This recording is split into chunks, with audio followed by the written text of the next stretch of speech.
সুলতান ডাইন কাচ্চির জন্য অনেক অনেক বিখ্যাত আর বিফ চাপের জন্য ভাইরাল বলা চলে। হ্যালো এভরিওয়ান, কেমন আছেন সবাই? দিস মেরি ভাই ফুডি ওয়ান্স এগেইন নতুন একটা ফুড ব্লগ নিয়ে চলে আসলাম। আজকে কিন্তু বিফ চাপ নিয়ে আমি কথা বলছি না, আমি আজকে সুলতান ডাইনের তেহারি ট্রাই করতে গিয়েছিলাম। সেদিন গিয়েছিলাম গুলশান 2 আর গিয়ে দেখলাম যে আসলে সুলতান ডাইনের তেহারিটাও লঞ্চ করেছে। আমি হয়তো অনেক পরে জেনেছি বা আপনাদের মতো আমিও এখন জেনেছি। এনিওয়েজ, তো তখন আমি ভাবলাম যে বিফ চাপটা যেহেতু খুবই মজা, এটা অবশ্যই ট্রাই করব এবং সাথে তেহারি ট্রাই করব। আমার সাথে আরেকজন ছিল শেয়ার করার মতো। এনিওয়েজ, তো এখন যেটা হচ্ছে, আমি এখন নিয়েছি প্লেন পোলাও। পোলাও নিয়েছি, মানে পোলাও, এটার সাথে বিফ চাপ। এটার দাম 220 টাকা ছিল, বাট এখন 250 টাকা।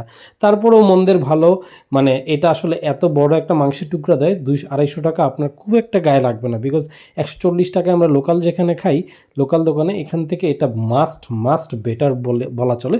তবে তাদের রাইসের পরিমাণ খুবই কম দেয়। গুলশান 2 যে ব্রাঞ্চে পার্সেল নিলে বেশি দেয়, এটা আমার কাছে খুবই বিরক্ত লাগে। মাংস থাকে, রাইস শেষ হয়ে যায় 2-3 ডলার পরেই।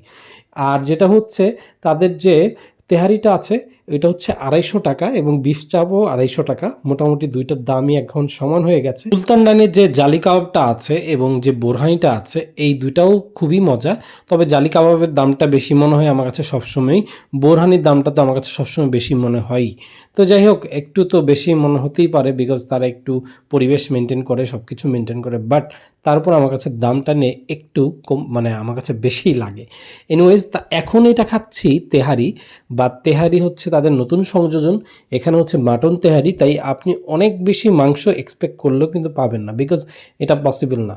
একটু হাড্ডি হাড্ডি বেশি, তবে তারপরেও তারা যথেষ্ট চেষ্টা করেছে 250 টাকার মধ্যে ভালো মাংস দেওয়ার। বাট কোয়ান্টিটি ভাতের এবং মাংসের আমার কাছে তুলনামূলক কম মনে হয়েছে।